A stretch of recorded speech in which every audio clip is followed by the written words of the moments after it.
Bonsoir à tous, très heureuse de vous retrouver pour une nouvelle édition du 19h dont voici les titres principaux. La famille princière était en Allemagne hier à Hambourg pour découvrir la reproduction miniature de Monaco au musée Wonderland. Elle a demandé plusieurs années de construction, une équipe de Monaco Info était sur place. Le ministre de l'Équipement, de l'Environnement et de l'Urbanisme sera notre invité dans ce journal pour évoquer le plan mobilité, un plan ambitieux pour faciliter les déplacements et alors que vient d'ouvrir le parking des Salines et que des tests grandeur nature sont menés sur des lignes de bus. L'événement ce week-end, c'est le premier des 3 grands prix de la saison, l'e-prix que vous pourrez suivre en direct sur Monaco Info. Le seul double champion du monde de la discipline, Jean-Éric Vergne, viendra nous présenter ses ambitions sur le circuit monégasque et évoquera avec nous l'engouement du public pour le championnat de Formule électrique. Nous irons découvrir l'exposition consacrée au commerce engagé à la Galerie des Pêcheurs à l'initiative de la Direction de l'Environnement, sans oublier votre chronique tous les vendredis, lundis et mercredis, Ceux qui font Monaco sera consacré à la maison Lino qui fête cette année ses 40 ans. Mais débutons cette édition en nous rendant donc en Allemagne. À Hambourg se trouve un musée qui fait rêver petits et grands. Il s'agit du musée miniature Wonderland. Le couple princier et ses 2 enfants viennent de s'y rendre pour assister à l'inauguration de la reproduction miniature de la principauté. Voyez ce reportage signé Vanessa Dessy et Thomas Deus.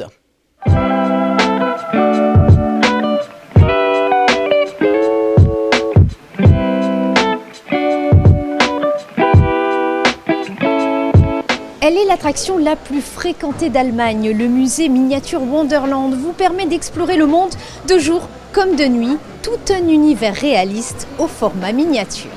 Avec le plus grand réseau de modélisme ferroviaire au monde, le miniature Wonderland offre plus de 1000 trains, 130 000 arbres, plus de 260 000 figurines, près de 9500 voitures et 4000 maisons. C'est un véritable univers fascinant qui transporte les visiteurs à travers des paysages spectaculaires, des villes animées où se cachent des scènes détaillées. Chaque section offre une immersion totale dans un monde miniature, qu'il s'agisse d'une fête foraine, de Monument Valley ou encore d'un aéroport, où les opérations aéroportuaires restent fidèles à la réalité, depuis le décollage des avions jusqu'au mouvement des véhicules sur le tarmac. C'est un lieu où l'imagination prend vie. It's not easy to describe. It's a world in small where you find many trains running, planes running, but the most important things for our visitors are the small details, funny details, crazy details.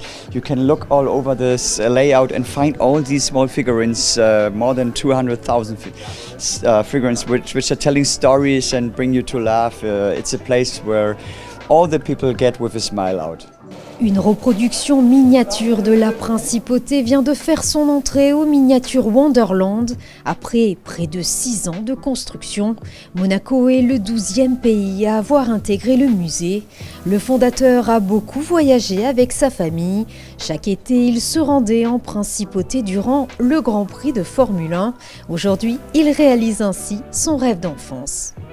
Monaco was not easy to build because many people know Monaco, so they have pictures in their mind. So we have to build very clear and perfectly. So it took very long to make the plans, but of course to decide we want to build it Formula One. So as we decided to build Formula One, it was crazy. It took so long to build this technique. It's never seen in the world, so it's new for us, but for our visitors as well.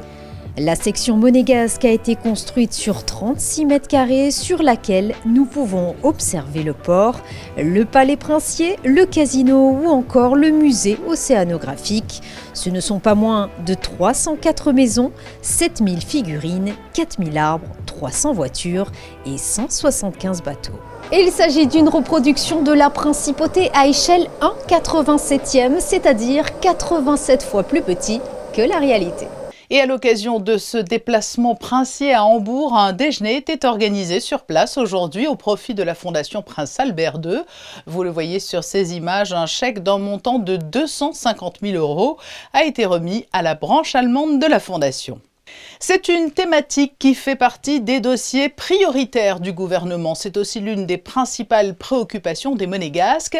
La mobilité est une problématique de notre quotidien et a fait l'objet de nombreuses réflexions et chantiers d'envergure. Il y a moins de 2 semaines était inauguré le parking des Salines. Des lignes de bus sont en test. Le gouvernement poursuit son action incitative avec l'application de covoiturage Klaxit. Pour évoquer les grandes lignes du plan mobilité, nous rejoignons au ministère d'État le ministre de l'Équipement, de l'Environnement et de l'Urbanisme. Bonsoir Céline Caron. Bonsoir Patricia. Nous allons donc faire le point ensemble sur ce dossier important et qui concerne notre quotidien, celui de la mobilité en principauté. Plusieurs grandes initiatives, chantiers et des tests grandeur nature sont en cours. Alors peut-être tout d'abord un premier bilan d'étape sur l'initiative ClickBus qui a débuté à la fin du mois de mars. Écoutez, oui, l'initiative ClickBus, donc le transport à la demande pour répondre aux usagers qui sont dans des quartiers un peu plus enclavés par rapport à la ligne classique de bus, a été mise en œuvre le 25 mars. Elle trouve son public. Les retours que nous avons aujourd'hui à travers les réseaux sociaux, à travers les usagers, nous donnent confiance et en tout cas les personnes, les usagers semblent satisfaits. Je dirais même plus qu'au-delà du transport à la demande, c'est un vrai lien entre le conducteur et ses résidents des quartiers, tout âge confondu. Oui, donc il y a une notion humaine dans ce premier bilan d'étape, effectivement, donc des retours positifs, vous nous le dites. Plus récemment, il y a moins de 2 semaines, c'est le parking des Salines, j'ai envie de dire le grand parking des Salines qui a été inauguré. Est-ce qu'après quasiment 15 jours, on peut d'ores et déjà dresser un premier bilan ? Alors c'est encore un peu tôt, d'abord parce que volontairement on ne l'a pas complètement mis en service pour 2 raisons. La première c'est qu'on le teste, on le monte en cadence, on le monte en activité progressivement. C'est un gros bébé de 1800 places, donc il faut aussi que les équipes se l'approprient, qu'on s'assure bien que tout fonctionne bien et ça prend un petit peu de temps. Et aussi, et pourquoi ? Parce qu'on l'a livré en anticipé, vraiment les équipes, et je remercie les équipes de construction qui nous ont accompagnés dans cette aventure pour permettre de faire face au Grand Prix automobile. Donc nous allons avoir le Grand Prix électrique et nous n'étions pas sûrs d'arriver à le mettre en service pour le Grand Prix électrique et nous avons réussi. Mais l'objectif pour nous, c'est le Grand Prix de oui, F1. C'est-à-dire qu'il est destiné aussi à accueillir les spectateurs qui viendraient en voiture.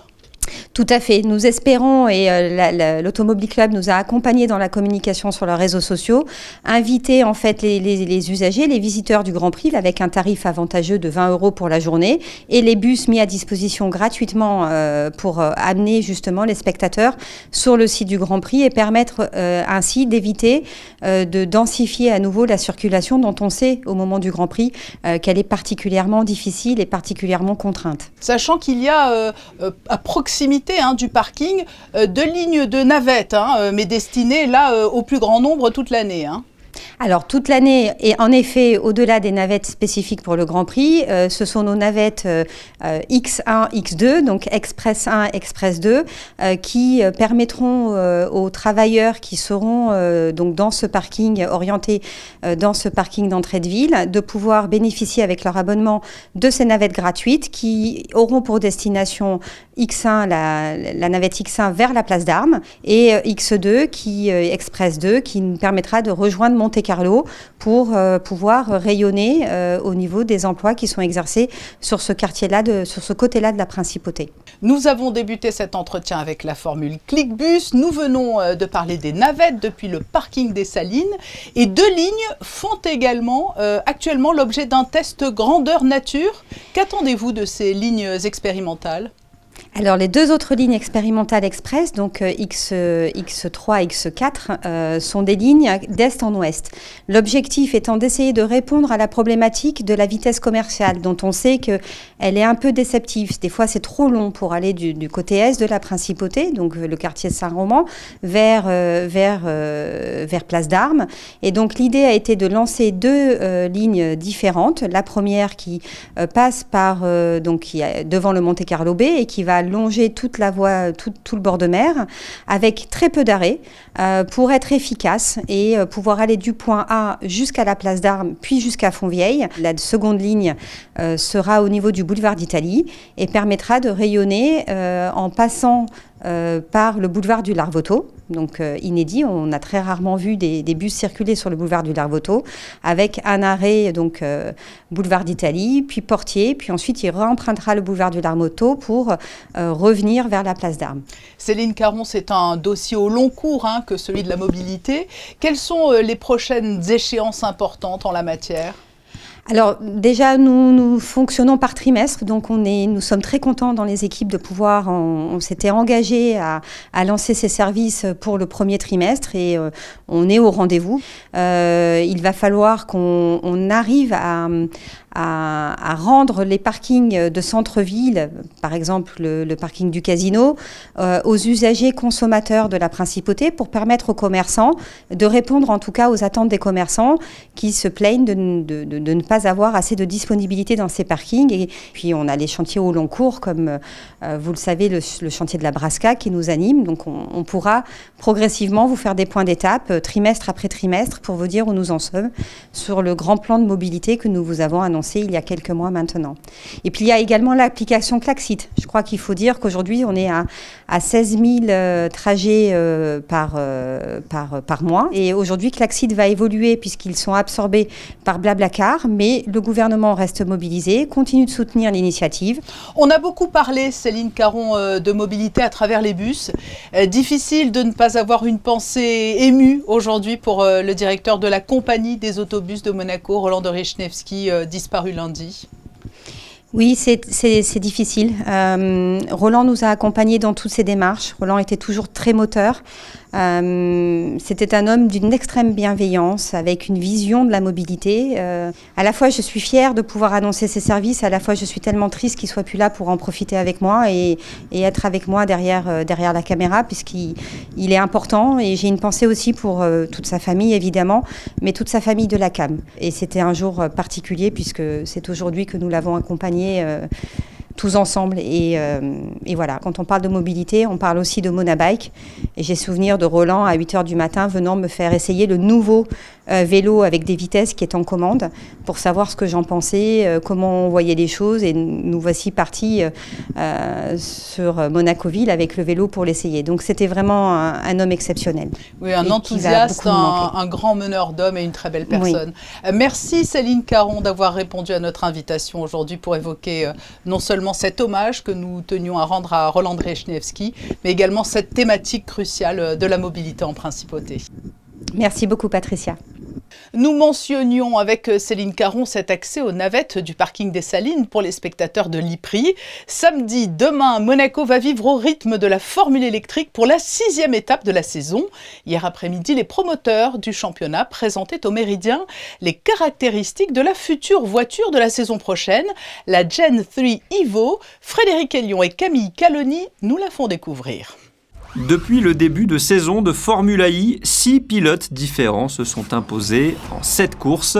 L'an passé à Berlin, 362 dépassements avaient été recensés lors des 2 épreuves, samedi et dimanche. La Formula I séduit avec du suspense et de la bagarre en piste. Et cela ne va pas s'arrêter là, puisqu'en 2025, une nouvelle voiture encore plus performante et rapide fera son apparition, la Gen 3 Evo, dont les caractéristiques ont été présentées jeudi après-midi au Méridien. But it's a tyre that's 5 to 10% more grippy than the existing tyre. It's also more sustainable, so it has about 35% of the material in the tyre is recycled, compared to about 26% or something in the previous car. You have 2 motors, 2 powertrains in the car, one at the rear, one at the front. Traditionally, the front one has only ever been able to be used for regenerating the battery. But now it's being used for propulsion as well. You can use both of them to propel the cars forward. And what that really means is at 0 to 60 or 0 to 100 kilometres, that car is 30% faster than a Formula One car. So that will get to 100 kilometres an hour in just over 1.8 seconds, compared to about 2.6, 2.7 seconds today. So incredible performance, which is why you need the grippier tyres, because you've got more speed. La Gen 3 Evo changera aussi d'aspect, elle sera plus large avec un nez différent. Elle aura plus de grippe et de traction et permettra aux pilotes de proposer encore plus de spectacles sur la piste. La Gen 3 Evo que pilotera certainement Jean-Éric Vergne, qui a été l'un des premiers à s'investir dans le championnat de Formule électrique. Le pilote français, qui est le seul double champion du monde de cette catégorie de monoplace, est avec nous ce soir. Bonsoir Jean-Éric Vergne. Bonjour, bonjour. Vous êtes le seul double champion de Formule I. Vous êtes depuis le début de la saison co-détenteur du nombre de pole positions et vous êtes sur les circuits des e-prix depuis le début, quasiment. Qui mieux que vous pour faire le point sur la place qu'occupe aujourd'hui ce championnat? Est-ce qu'il est très suivi? Ça, je sais pas. Je n'ai pas les chiffres du nombre de fans ou de personnes qui regardent les courses. Après, la seule chose que je peux voir, moi, de mon côté, c'est l'intérêt pour les constructeurs automobiles qu'il y a dans ce championnat, pour les pilotes aussi, l'intérêt pour les sponsors de ces équipes. Et partout où on va, il y a toujours énormément de fans, beaucoup de monde, surtout à la course de Monaco. Et alors, qui sont justement ces aficionados? Des passionnés de Formule 1 au départ ou des personnes qui sont sensibilisées aux questions environnementales et qui s'inscrivent dans une mouvance, adeptes des prouesses technologiques ou un peu des deux aussi? Ouais, je dirais que c'est un peu des deux. Après, je vois des fans que je voyais déjà en Formule 1, des nouveaux fans aussi, des fans un peu plus jeunes, pour qui l'électrique résonne un peu plus que les fans un peu plus âgés. Donc voilà, c'est un peu un mix de tout. Et pour ce qui vous concerne, qu'est-ce que vous affectionnez dans ce championnat avec cette technicité? Ouais, la compétition avant tout, le fait de faire partie d'un changement qui est sur la route de l'électrification des véhicules. Donc il y a un message écologique quand même dans ce qu'on fait qui est assez rare dans le sport automobile. Donc c'est la première fois qu'on peut se permettre de porter un message sur l'écologie assez marquant. Donc voilà, c'est un peu ces deux casquettes-là, mais évidemment, ce qui m'intéresse le plus pour moi, c'est la casquette compétition. Le fait que les courses sont vraiment superbes, je pense que les fans s'ennuient vraiment jamais sur les courses de Formule 1. Et c'est de voir ces technologies qui avancent d'année après année, des batteries qui sont de plus en plus performantes, des voitures qui sont de plus en plus performantes, qui vont de plus en plus vite. Hier, ils ont présenté la nouvelle Formule 1 qu'on aura l'an prochain. Le 0 à 100 maintenant sera fait en moins de 2 secondes, qui est plus rapide qu'une F1.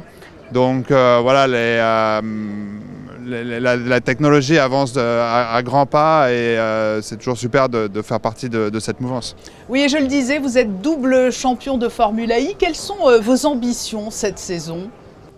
Les ambitions sont toujours les mêmes, c'est toujours essayer d'arriver sur chaque course, marquer le maximum de points et se battre pour le championnat du monde à la fin de la saison. Donc j'ai 2 championnats, je ne compte pas m'en arrêter là, j'espère en avoir plusieurs. Le début de saison n'a pas trop mal démarré, il aurait pu un peu mieux démarrer, je dois être 6e au championnat. Après je ne suis pas très loin de la tête, il reste tellement de courses que tout est possible, tout est encore ouvert. Donc, mais le niveau de performance est déjà meilleur que celui de l'an dernier, donc c'est vraiment un point positif. C'est prometteur. Et ce circuit de Monaco, il est mythique. Quel regard portez-vous sur ce rendez-vous du calendrier? C'est toujours, je pense, la course la plus attendue des pilotes. Je pense que déjà, le tracé est superbe. Les courses en Formule 1 offrent beaucoup plus d'opportunités de dépassement qu'en Formule 1. Donc ça, d'un point de vue pilote, c'est quand même top de pouvoir doubler à Monaco. C'est vrai que les courses en F1 que j'ai faites ici, en général, on part à une position, on reste plus ou moins à cette position sans trop de possibilités de dépassement. Donc ça, c'est plutôt top. Et après, évidemment, rouler sur un Grand Prix aussi historique que celui de Monaco. J'ai eu la chance de le gagner une fois. C'est sûr que ça fait quelque chose. C'est la course que tout pilote rêverait de gagner et d'avoir dans son CV. On entend votre enthousiasme au-delà du Grand Prix de Monaco sur cette Formule I. Vous pensez qu'à terme, elle pourrait faire disparaître la Formule 1 où on en est vraiment très loin? Non, je ne pense pas qu'elle fasse disparaître la Formule 1. Je pense que la F1 est probablement sur une autre stratosphère. Après, les deux peuvent très bien coexister. L'idée, c'est de montrer avec la Formule I que c'est possible, quoi. Mais effectivement, la Formule 1, ça reste emblématique. Non, la Formule 1 reste emblématique et ce serait un peu présomptueux de dire que la Formule 1 peut dépasser un jour la F1. Mais en revanche, ce que je sais, c'est que la Formule 1 est en train de rattraper la F1 sur pas mal de points de vue, que ce soit au niveau des fanbases, de la fanbase, que ce soit au niveau de la technique et des voitures de plus en plus puissantes qui vont de plus en plus vite. Donc on en est certes encore un peu loin, mais la roadmap de la FE fait qu'on va avoir des voitures de plus en plus puissantes, de plus en plus rapides, avec de plus en plus de grip. Donc je pense que le but de la FE, c'est pas de remplacer la F1, mais surtout de la rattraper, parce que la F1 est à un tel niveau aujourd'hui que déjà si on s'en rapproche un petit peu, ce serait déjà super pour le championnat. Un dernier mot, Jean-Éric Vergne, en toute humilité, un pronostic pour demain, pour samedi? Je sais pas. Je pense que la qualification sera évidemment très importante, mais comme je le disais, étant donné que ça peut doubler ici, on a vu des pilotes partir de la 8e, 9e place pour pouvoir gagner la course. Donc l'an dernier, je suis parti dernier à cause d'une disqualification en qualif. Et je suis remonté 7e, donc tout est possible dans les rues de Monaco. J'adorais avoir un podium et évidemment on rêve de victoire ici et on va tout faire pour réussir. Merci Jean-Éric Vergne. Merci à vous. Et le Grand Prix électrique de Monaco, c'est à suivre sur Monaco Info demain avec aux commentaires Frédéric Elion et Franck Phillips. Toutes les courses en intégralité dès 11h25 avec les quarts de finale jusqu'au temps fort, le Grand Prix à 15h et le retour et l'analyse de nos experts du e-Prix à 19h30 après le journal. Une politique zéro déchet plastique à usage unique d'ici 2030, c'est l'objectif fixé par le gouvernement. Pour aider les acteurs économiques à aller dans ce sens, le label Commerce Engagé a été lancé en 2016, suivi du label Restaurant Engagé. Le but, accompagner de façon personnalisée les commerçants dans une démarche en faveur de l'environnement à travers plusieurs thématiques, l'énergie, l'économie d'eau, la substitution au plastique à usage unique.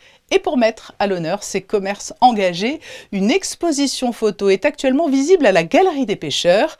Écoutez la directrice de l'environnement, Valérie Davenet. Nous avons pensé que les plus petits commerçants n'étaient peut-être pas outillés pour avoir l'entièreté de ces informations et faire les bons choix en fin de compte. Donc ce label, il a été aussi au démarrage fait pour cette raison. On édite des petits guides, on va souvent voir ces commerçants pour leur expliquer en tout cas les meilleurs choix possibles qu'ils peuvent faire. Ça concerne toutes les ressources, ça c'est pour la partie commerce puisqu'il y a 2 labels en fin de compte. Et pour la partie restaurant, c'est beaucoup plus axé sur le gaspillage alimentaire, tout ce qui est usage unique aussi parce que dans la restauration, il y a beaucoup les circuits courts, les produits locaux et pour les autres commerces, on va plus sur l'eau, les déchets et l'ensemble des thématiques environnementales. Cette année, nous avons à peu près une centaine de commerçants qui se sont engagés, à peu près 60 commerces et une trentaine de restaurants, donc qui nous suivent depuis le début. Et on voulait un petit peu les mettre en lumière. Donc cette exposition, c'est aussi sur notre territoire, vous avez des commerces, une centaine dans tous les quartiers. Voilà leur devanture et aussi voilà la photo des gens qui animent ces commerces ou leurs employés, en tout cas les équipes que vous pouvez rencontrer quand vous vous promenez dans Monaco. Et c'est un peu ça l'objectif aujourd'hui, c'est qu'ils soient connus. Valérie Davenet répondait à Alban Gingembre et cette exposition est à découvrir jusqu'au 2 juin. Chaque 1er mai, un pèlerinage est organisé par le diocèse de Monaco à Laguet, le sanctuaire voisin de la principauté. Procession, messe, temps de prière. Monseigneur Guillaume Paris, vicaire général, nous dévoile le programme de cette journée qui aura donc lieu mercredi prochain. Il est au micro d'Anaël Marquez. Cette année, nous avons développé un petit peu les activités qui sont habituellement proposées. Le recteur du sanctuaire, qui est nouveau cette année à Laguet, nous propose de nous parler un petit peu du mois de Marie, puisque le mois de mai est consacré traditionnellement à la Vierge Marie et que donc le 1er mai, c'est le début du mois de Marie. Il va nous parler un petit peu de ça. Ensuite, on va faire une courte procession avec les membres de la vénérable archiconfrérie de la Miséricorde, les pénitents, pour arriver sur l'esplanade du sanctuaire où l'archevêque célébrera une messe à 11h30. Ensuite, Il y a le temps du déjeuner, certains pique-niques, certains déjeunent au réfectoire du sanctuaire. Et puis dans l'après-midi, 3 activités proposées, un temps de prière autour du cloître, ou bien une visite du sanctuaire pour ceux qui connaîtraient moins le sanctuaire, et aussi quelques animations qui pourront être proposées aux enfants pour ceux qui seraient venus en famille avec des enfants et des adolescents. Et puis on terminera à 16h par le chant des vêpres, la prière du soir avec les religieuses au sanctuaire. Si certains souhaitent monter à pied à plusieurs à la Gué, il y a un rendez-vous qui est donné à 8h30, soit à l'église du Sacré-Cœur au Moneghetti, soit à l'église de Beau-Soleil à Saint-Joseph. Il est l'heure de mettre en avant l'un des commerces de Monaco avec la chronique de Chrisinda Thomel, ceux qui font Monaco. Et Chrisinda, nous soufflons des bougies également cette fois-ci. Oui, et dans ceux qui font Monaco, je vous propose que l'on se retrouve dans une maison historique de la principauté, une maison qui vient de célébrer ses 40 ans.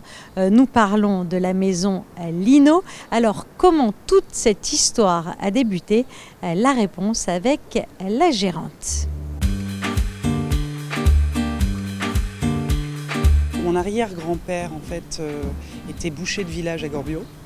Ensuite, il a passé le métier à ma grand-mère, qui s'est mariée avec mon grand-père, qui ont eu des boucheries et une grosse boucherie de gros à Menton, qui s'appelait Trucky Viande. Et ensuite, ils ont passé le métier à ma maman et à son mari, Lino, mon papa, qui se sont installés à Monaco pour se spécialiser dans la boucherie de demi-gros, donc pour les restaurants, la clientèle professionnelle. Nous avons à cœur en fait, d'importer des viandes qui sont de terroir et dont l'élevage est fait dans le respect de l'environnement, dans le respect du bien-être animal. Et donc nous avons resserré nos origines de viande et nos races de viande à des viandes qui viennent exclusivement d'Europe de l'Ouest. Alors aujourd'hui, vous êtes le fournisseur officiel du Palais Princier, mais pas que. En effet, nous sommes également historiquement le fournisseur de la Société des Bains de Mer, le fournisseur du CHPG, des collectivités à Monaco, et puis de la restauration qui, à Monaco, comme on le sait, est dense et avec des restaurants qui vont du snack au restaurant étoilé. Alors, nous sommes dans le laboratoire de travail de la Maison Lino. Donc c'est ici que la magie opère. Nous sommes donc livrés tous les matins par nos fournisseurs en viande fraîche ou en viande déjà en muscles prédécoupés, si vous voulez, sous vide. Ensuite, cette viande, elle est désossée pour les morceaux qui ont besoin d'être désossés. Ensuite, elle est travaillée donc, dans cette pièce. Vous voyez derrière moi un de nos bouchers en fait en train de travailler la viande, donc de la découper et donc de la portionner. Parce que notre spécialité, c'est de faire du découpage spécifique pour les besoins des restaurants et des chefs qui ont besoin d'un grammage particulier. Nous sommes une profession qui est soumise donc, à des normes HACCP qui sont très sévères, on peut dire, mais c'est pour le bien-être des consommateurs. Notre particularité à nous, c'est que comme on est une boucherie de demi-gros, nous sommes un intermédiaire entre les boucheries, les grossistes et les abattoirs et les clients.